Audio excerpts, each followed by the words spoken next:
प्रिय भक्तजन, आप सबों का मेरे चैनल पर स्वागत है। आज हम आप सबों को एक कथा का श्रवण करा रहे हैं जो सुनने मात्र से आपके जीवन में सुख समृद्धि और धन की वर्षा होगी। तो चलिए कथा को शुरू करते हैं। भगवान शिव माता पार्वती से कहते हैं कि परमात्मा की लाठी में आवाज़ नहीं होती। फिर माता पार्वती कहती हैं, हे प्राणनाथ, आपने हमें क्या कहा, मुझे कुछ समझ में नहीं आया।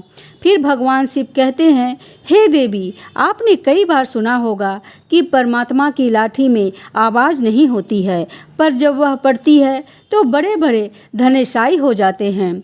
चाहे वह छोटा हो या बड़ा, राजा हो या फकीर, गरीब हो या धनवान, परमात्मा की लाठी किसी को नहीं छोड़ती।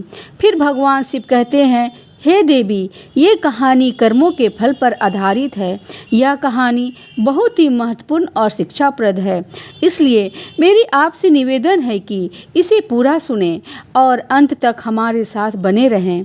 इस कहानी के हर एक शब्द बहुत ही महत्वपूर्ण है, इसलिए इस कहानी को बहुत ध्यान से और पूरा सुनिए।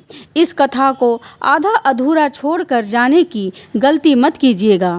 यदि आप भोलेनाथ के भक्त हैं तो इस कहानी को पूरा सुनिएगा, इसका अनादर मत कीजिएगा। तो आइए कहानी शुरू करते हैं। किसी गांव में एक किसान रहा करता था। उसके दो पुत्र थे जिसके नाम सोमदत्त और विष्णुदत्त थे। खेती बाड़ी करते हुए उनके दिन बड़े ही सुखपूर्वक बीत रहे थे। एक दिन वह बूढ़ा किसान बहुत ज़्यादा बीमार पड़ गया और उसने अपने दोनों बेटों को अपने पास बुलाया और उससे कहा, मेरे बच्चों, अब शायद मेरा अंतिम समय आ गया है। मैं यह चाहता हूँ कि मेरे मरने के बाद तुम दोनों भाई आपस में मिलजुल करके रहो और सुख शांति के साथ अपना जीवन व्यतीत करो। मैंने बुरे वक्त के लिए कुछ असरफियाँ इकट्ठी की थी जिन्हें मैंने घर के पिछवाड़े में आम के वृक्ष के नीचे गाड़ रखा है। अब वह तुम्हारे काम आएगी। लेकिन मेरे बच्चों, तुम मुझसे यह वादा करो कि तुम दोनों आवश्यकता पड़ने पर ही उसे बाहर निकालोगे। वह दोनों कहने लगे, हम वादा करते हैं पिताजी, जैसा आप कहेंगे हम वैसा ही करेंगे। इतना कहते ही बूढ़े किसान ने अपने प्राण त्याग दिए। थोड़े समय बाद ही उस बूढ़े किसान का अंतिम संस्कार कर दिया गया। लेकिन बड़े भाई विष्णुदत्त को अपने पिताजी के मरने का जरा भी दुख नहीं हुआ। उसकी आंखों के सामने तो सिर्फ असरफियाँ ही घूम रही थी। उस रात को विष्णुदत्त को नींद नहीं आ रही थी। वह बार बार करवटें बदल रहा था। आधी रात के बाद भोर होने से पहले ही वह उठकर बैठ गया और सोचने लगा कि सोमदत्त के उठने से पहले मुझे अपना काम पूरा कर लेना चाहिए, वरना फिर कभी ऐसा मौका नहीं मिलेगा। यह सोचकर उसने अपनी कुदाल उठाई और घर के पिछवाड़े उस पेड़ के नीचे जा पहुंचा जहां पर असरफियां गड़ी हुई थी। कुछ क्षणों में उनके जमीन को खोदकर वहां से असरफियां बाहर निकाल ली। असरफियां को देखकर वह बहुत खुश हुआ। वह कहने लगा, वाह, इतनी सारी असरफियां! अब लगता है मुझे जिंदगी में कभी भी किसी भी चीज़ की कोई कमी नहीं होगी। उसने तुरंत ही असरफियों का घड़ा उठाया और दूसरे पेड़ के नीचे गाड़ दिया और फिर आराम से घर में जाकर अपने स्थान पर दोबारा लेट गया। जब सुबह हुई तो छोटा भाई सोमदत्त अपने बड़े भाई विष्णुदत्त को जोर जोर से आवाज़ लगाकर उठा रहा था। बड़े भैया, जल्दी उठो, गजब हो गया। भैया, घर के पिछवाड़े में आम के पेड़ के नीचे की ज़मीन खुदी पड़ी है। भैया, वहाँ से सारी असरफियाँ भी गायब हैं। मुझे लगता है कि कोई चोर हमारी सारी असरफियाँ चोरी करके निकल गया है। विष्णुदत्त बोला, क्या बोल रहा है मूर्ख, चल मैं देखता हूँ। जब दोनों भाई उस जगह पर पहुँचे तो सच में ही उस जमीन खुदी पड़ी थी। छोटा भाई सोमदत्त ने कहा, अब क्या करें भैया, मेरे विचार से हमें पहले कोतवाली में जाकर सूचना देनी चाहिए। विष्णुदत्त बोला, ठहरो सोमदत्त, कोतवाली जाने की कोई ज़रूरत नहीं है। सोमदत्त बोला, लेकिन क्यों भैया? विष्णुदत्त ने कहा, मैं अच्छी तरह से जानता हूँ कि चोर कौन है जिसने दबी हुई असरफियाँ निकाली है। सोमदत्त ने चौंक करके कहा, भैया, क्या आप जानते हो कि वह कौन है?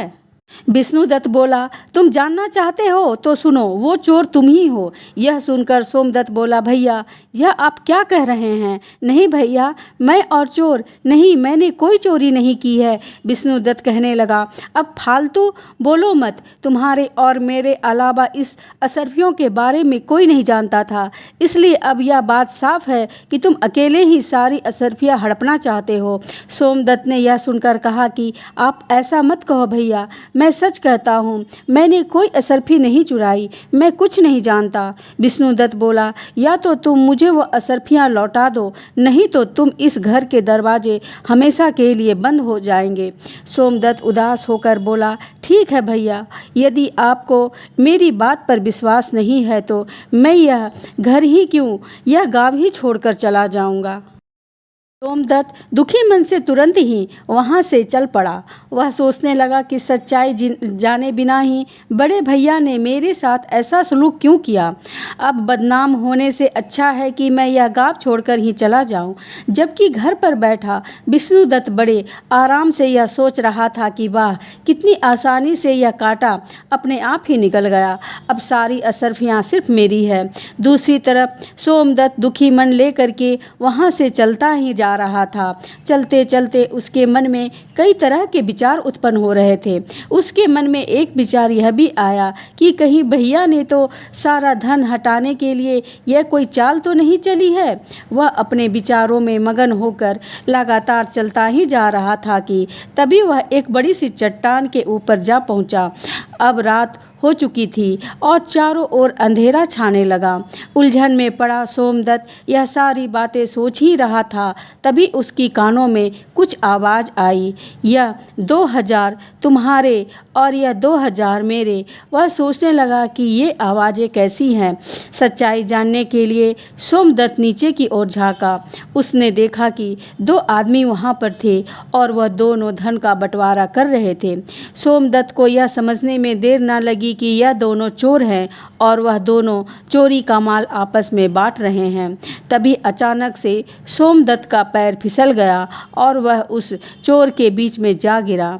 अंधेरा होने के कारण चोरों को कुछ भी दिखाई नहीं दिया और वह डर गया और डर से भागने लगे और कहने लगे, भागो भागो भागो भाई, यहाँ से लगता है कि यह राजा का कोई गुप्तचर था या फिर उसका कोई सिपाही है, भागो। चोर कहने लगा, हाँ भाई, तुम ठीक कहते हो, चलो भागो यहाँ से। चोर अपना चोरी का माल छोड़कर डर के मारे वहाँ से भाग गया। जब सोमदत्त की नज़र उस असरफियों पे पड़ी तो वो मन ही मन बहुत खुश हुआ, लेकिन तभी उसके मन में एक दूसरा विचार आया कि यह स्वर्ण मुद्राएं चोरी की हैं, इन्हें साथ में ले जाना ठीक नहीं होगा। इन्हें मैं यहीं पर गाड़ देता हूँ और ज़रूरत पड़ने पर इनको ले जाऊँगा। यही सोचकर सोमदत्त ने वो सारी मुद्राएं एक पेड़ के नीचे गाड़ दी और रात वहीं बिता के सुबह अपने रास्ते पर चलने लगा। दोपहर होते होते वह एक जंगल से गुजरा। तभी कुछ लुटेरों ने उसको घेर लिया और लुटेरों का सरदार उससे बोला, खबरदार, जो कुछ भी तुम्हारे पास है वह निकाल कर हमें दे दो, नहीं तो जान से मार दिए जाओगे। सोमदत्त बोला, भाइयों, मैं तो खुद ही एक मुसाफिर हूँ, मेरे पास धन भला कहाँ से आएगा। लुटेरों ने सरदार से बोला, यह झूठ बोल रहा है, इसकी तलाशी लो।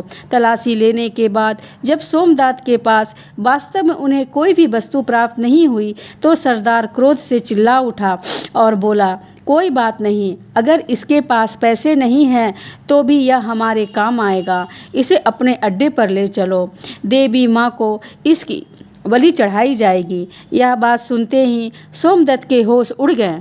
डाकू सोमदत्त को उठाकर अपने अड्डे पर ले गए, परंतु उसके अड्डे पर पहुंचते पहुंचते सोमदत्त को एक उपाय सूझ ही गया। अड्डे पर पहुंचने के बाद उसने डाकुओं के सरदार से कहा, अगर तुम मुझे अपने दल में शामिल कर लोगे तो मैं वचन देता हूं कि तुम्हें 4000 स्वर्ण मुद्राओं का पता बता सकता हूं। यह सुनकर लुटेरों का सरदार बोला, क्या कहाँ 4000 स्वर्ण मुद्राएं? यदि तुम सच कहते हो तो हमें यह शर्त मंजूर है। जल्दी से हमें उस स्वर्ण मुद्राओं का पता बताओ। सोमदत्त बोला, देखो भाई, अभी तो रात होने वाली है, इस समय पर वहाँ जाना ठीक नहीं है। कल सुबह होते ही मैं तुम लोगों को वहाँ पर लेकर चलूँगा।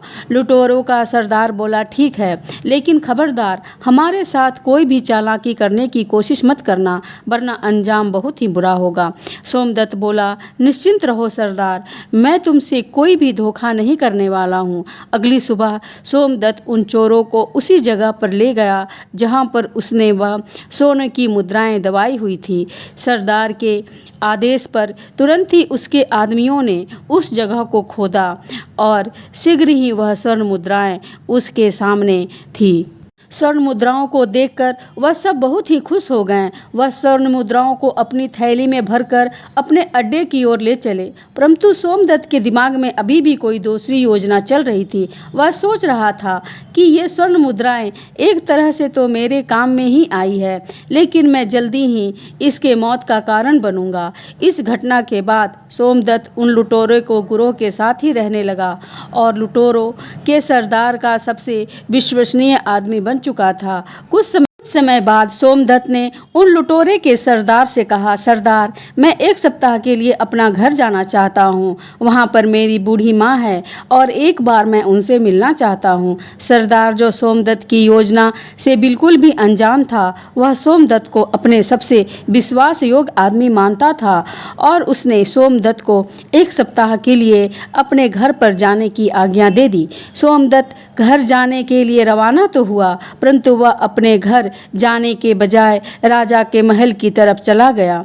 उधर राजा महल में महाराज पहले से ही उस डाकू के आतंक से बहुत परेशान थे। वह अपने महामंत्री से कह रहे थे कि मंत्री जी, आखिर वह डाकू कब तक पकड़ा जाएगा?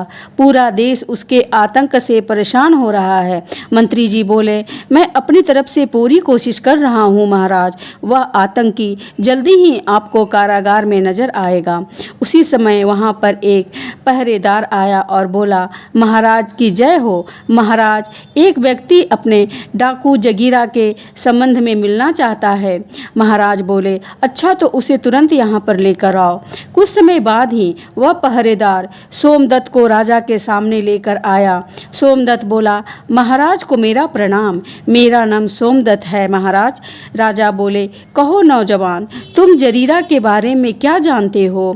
सोमदत्त बोला, क्षमा करे महाराज, मैं आपसे एकांत में बात करना चाहता हूँ। मंत्री ने कहा, दुष्ट, क्या तुम जानते नहीं यहाँ राजा को सम्मानित और विश्वास पात्र व्यक्ति मौजूद है? जो कहना है चाहते हो सबके सामने कहो। राजा बोले, ठहरिए महामंत्री जी, यदि यह हमसे एकांत में बात करना चाहता है तो हम इससे एकांत में ही बात करेंगे। आप लोग जाइए। उसके बाद सोमदत्त ने राजा को अकेले में पूरा किस्सा कह सुनाया और आगे बोला, महाराज, इस तरह मैं उस डाकू का विश्वसनीय आदमी बन चुका हूँ। अब मैंने उसे अपने जाल में फंसा लिया है। अब बस उसे और उनके साथियों को पकड़ने के लिए मुझे आपकी सहायता की आवश्यकता है। यह सुनकर राजा बोला, तुम खूब नौजवान, तुम्हारी चतुराई और साहस से मैं बहुत ही प्रसन्न हूँ। उन भयानक डाकुओं को पकड़ने के लिए जो भी सहयोग चाहिए मैं करने के लिए तैयार हूँ। कहो क्या करना होगा? सोमदत्त बोला, महाराज, परसों रात को आप कम से कम अपने 500 सिपाहियों को मेरे साथ भेजें। मैं उन सभी को उस डाकुओं के अड्डे तक ले जाऊंगा जहां पर वह सैनिक उस डाकुओं पर आक्रमण कर देंगे। उन डाकुओं को गिरफ्तार कर लिया जाएगा। राजा बोला, बिल्कुल ठीक नौजवान, तुम्हारी सलाह बिल्कुल उचित है। तो तय रहा कि हम परसों रात को हमारे सैनिक को तुम्हारे साथ भेजेंगे। तब तक तुम यही राजमहल में हमारे शाही मेहमान बनकर रहो। उसके 2 दिन बाद सोमदत्त अपनी योजना के अनुसार सैनिकों को लेकर डाकुओं के अड्डों पर पहुंच गया। सैनिकों की टुकड़ी ने उन डाकुओं पर आक्रमण कर दिया। कुछ ही समय में सैनिकों ने उन डाकुओं को गिरफ्तार कर लिया और उसमें से कुछ डाकू मारे भी गए और जो बचे हुए थे उनको महाराज के सामने पेश किया गया। वहां पर सोमदत्त को देखकर डाकुओं का सरदार मन ही मन सोचने लगा, उफ, कितना बड़ा धोखा हो गया। इस सोमदत्त ने हमें कहीं का नहीं छोड़ा। अगले दिन दरबार में सभी दरबारियों और मंत्रियों के विचार विमर्श करने के बाद राजा जय सिंह ने उन सभी डाकुओं को एक ही सज़ा सुनाई। इन सभी खूनी दरिंदों को हम सजाए मौत देते हैं। सैनिकों, अब तुम इन्हें ले जाओ और अगली अमावस के दिन इन्हें फांसी पर लटका देना। इसके बाद राजा जय सिंह ने कहा, सोमदत्त, तुम्हारी बहादुरी से हम बहुत प्रसन्न हैं। आज से हम तुम्हें अपना सेनापति नियुक्त करते हैं। सोमदत्त ने यह सुनकर कहा, आपका धन्यवाद महाराज, जो आपने मुझे देश की सेवा करने के लायक समझा। उधर दूसरी तरफ सोमदत्त का बड़ा भाई विष्णुदत्त अपने पिता की मेहनत की कमाई को बुरी कामों में बर्बाद कर रहा था। उसे जुआ खेलने की बुरी लत लग चुकी थी। वह शराब और जुए में अपना सारा पैसा बर्बाद कर चुका था। उसकी हालत इतनी बुरी हो चुकी थी कि अब उसके पास खाने के लिए भी अन्न तक का पैसा नहीं था। पूरे गांव में वह इतना बदनाम हो चुका था कि अब उसे गांव में कहीं भी कोई भी काम नहीं मिल रहा था। इसलिए उसने यह निश्चय किया कि इस गांव में भूखे मरने से अच्छा है कि वह किसी दूसरे गांव में जाकर कोई काम धंधा ढूंढे। इसी तरह वह चलता चलता उसी राज्य में आ पहुंचा जहां पर उसका भाई सोमदत्त सेनापति था। उसी नगर में वह किसी सेठ जी के दुकान पर गया और उसके पूछने लगा कि सेठ जी, क्या मुझे कोई काम मिलेगा? तो सेठ जी ने उससे कहा, अरे भाई, तुम तो चेहरे से ही चोर उचक्के लगते हो, तुम्हें भला कोई क्या काम देगा, इसलिए मुझे माफ़ करो भाई, यहाँ से जाओ। विष्णुदत्त सोचने लगा, ईमानदारी से शायद मुझे यहाँ पर कोई काम नहीं देगा, अब तो पेट भरने के लिए मुझे चोर उचक्का ही बनना पड़ेगा। तभी उसकी नज़र सेठ के पास रखी हुई एक थैली पर पड़ी। उसे लगा कि ये स्वर्ण मुद्राएं की थैली है। उसने वहाँ से वह थैली उठा ली और तुरंत ही वहाँ से भाग गया और सेठ को उसे पकड़ने का मौका ही नहीं मिला। वो तो बस चोर चोर चिल्लाता ही रह गया। बाजार के कुछ लोग उसके पीछे भागे, लेकिन वह विष्णुदत्त को नहीं ढूंढ पाए और मायूस होकर वह लोग वापस लौट आए। सेनापति बन चुका सोमदत्त अपना काम बड़ी ही ईमानदारी से कर रहा था। एक दिन महाराज ने सोमदत्त को बुलाया और कहा, सोमदत्त, तुम एक बड़े ही बहादुर और बुद्धिमान नेक आदमी हो। मैं चाहता हूँ कि मेरी बेटी निशा के साथ तुम्हारा विवाह कर दिया जाए। कहो, इस पर तुम क्या जवाब देते हो? सोमदत्त ने कहा, महाराज, यदि आपकी यही इच्छा है तो मैं इनकार नहीं कर सकता। मुझे यह विवाह स्वीकार है। कुछ ही दिनों में एक शुभ मुहूर्त देखकर दोनों का विवाह संपन्न कर दिया गया। विवाह को अभी कुछ ही दिन बीते थे, तभी महाराज ने सोमदत्त को कहा, बेटा सोमदत्त, अब हम बूढ़े हो चुके हैं और इसलिए हम चाहते हैं कि अब राज्य का भागदौड़ तुम संभाल लो। अगले ही दिन सोमदत्त को राज तिलक कर दिया गया। राजमहल जय सिंह जब तीर्थ यात्रा से निकल चुके थे, कुछ महीनों के बाद जो सबसे बड़ी समस्या सोमदत्त के सामने आई वह थी विष्णु चोर की, जो उसी का सगा भाई विष्णुदत्त था और अब तक का वह नामी और ख़तरनाक चोर बन चुका था। सैनिकों ने काफ़ी प्रयास किया, लेकिन वह उसे पकड़ न सके। चोर उसी जंगल में एक पेड़ के खोखड़ में रहता था। एक रात वह बैठा सोच रहा था, कोई ऐसी तरकीब लगाई जाए कि मुझे बार बार चोरी करने की आवश्यकता ही ना पड़े। अगर मैं एक बार राज खजाने पर हाथ साफ कर लूं तो मुझे दोबारा कभी भी भूखे मरने की नौबत नहीं आएगी और ना ही कभी मुझे चोरी करने की ज़रूरत पड़ेगी और फिर मैं किसी दूसरे देश में जाकर अपनी आगे की ज़िंदगी बड़ी आराम से गुजार सकूंगा। अगली रात राज खजाने की चोरी करने के उद्देश्य से विष्णुदत्त राजमहल के पीछे जा पहुंचा। हाथों में रस्सी लिए हुए वह दीवार पर चढ़ने की सोच ही रहा था। दूसरी तरफ संजोग से उसे चोर के बारे में सोच कर राजा को नींद नहीं आ रही थी। उस समय वह महल के छत के ऊपर घूम रहे थे।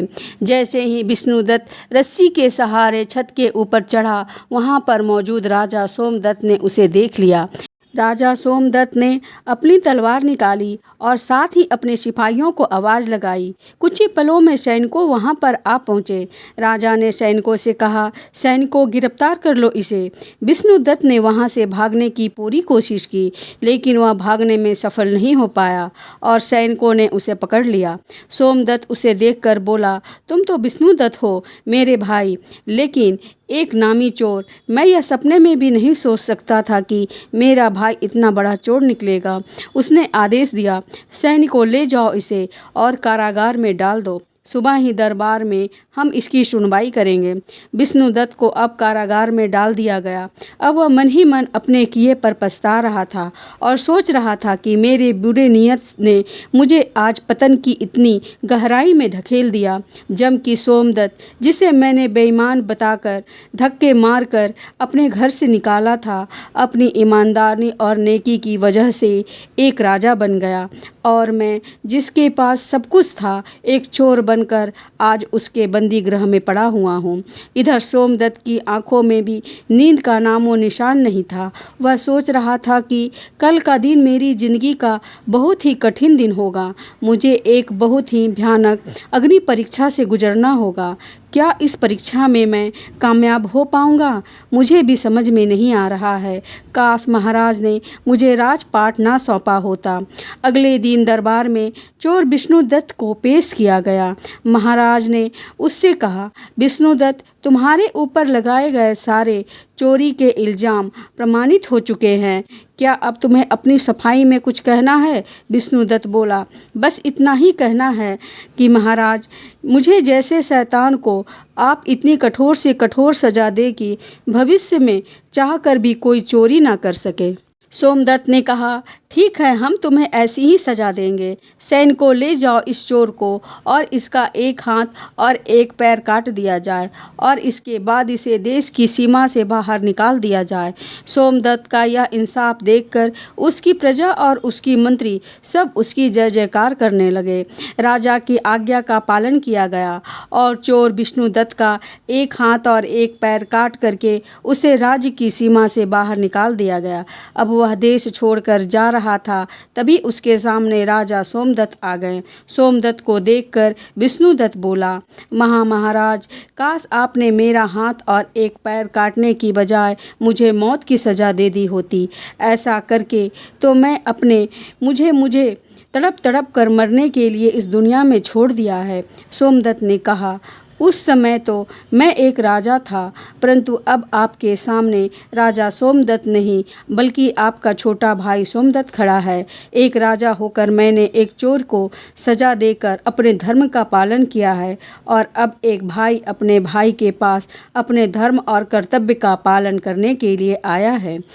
मैं कुछ समझा नहीं। सोमदत्त बोला, भैया, मैं जानता हूँ कि एक हाथ और एक पैर काटने की वजह से आप कभी भी कोई काम नहीं कर पाएंगे और इसके लिए आज मैं आपको कुछ धन देकर जाऊँगा। इस थैले में कुछ स्वर्ण मुद्राएं हैं जो कि मेरी मेहनत की कमाई हुई है। मुझे विश्वास है कि इतने धन के साथ आप किसी दूसरे देश में अपना जीवन आराम से यापन कर सकते हैं। लेकिन भैया, आप इनकार मत करना, नहीं तो मैं कभी भी अपने आप को माफ़ नहीं कर पाऊंगा। यह सुनकर विष्णु बोला, तुम कितने महान हो सोमदत्त, ईश्वर हमेशा तुम्हें इसी तरह खुश रखे। फिर दोनों ने आपस में गले लगकर एक दूसरे से बड़े ही भारी मन से विदा ली। बड़ा भाई छोटे भाई से कहने लगा, मेरी ईश्वर से यही विनती है कि तुम हर जन्म में तुम्हारे जैसा भाई मिले। और दोनों भाई अपनी अपनी राह पर वापस चले गए और इसके बाद उस देश में विष्णुदत्त को दोबारा किसी ने भी नहीं देखा और राजा सोमदत्त भी अपनी प्रजा का पालन करते हुए एक सुखमय जीवन बिताने लगा। दोस्तों, अगर वीडियो पसंद आई हो तो हमारे चैनल को सब्सक्राइब करें एवं वीडियो को लाइक करें। जय